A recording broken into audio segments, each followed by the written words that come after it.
Okay guys, for today's video ay meron tayong sasagutin na tanong ng isang followers natin.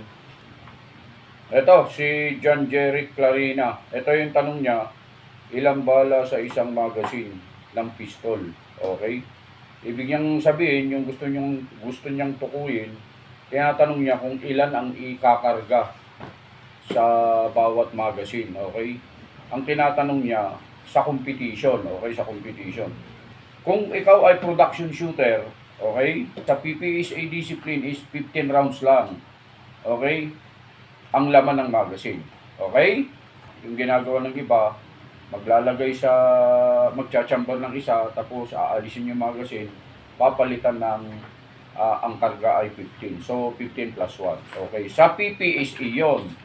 Sa Pismok discipline, ang rules dyan ay 17. Okay? So, ang ginagawa ng iba, ganun din. Maglalagay ng isa, and then chachamberan, lalagyan ng ilang chamber. Tapos, saka nila papalitan ng ibang magazine na 17 rounds ang laman. So, magkaiba po yan sa PPSA at saka PISMO. Okay? I hope na nasagot ko na yung katanungan mo. Like and follow for more videos.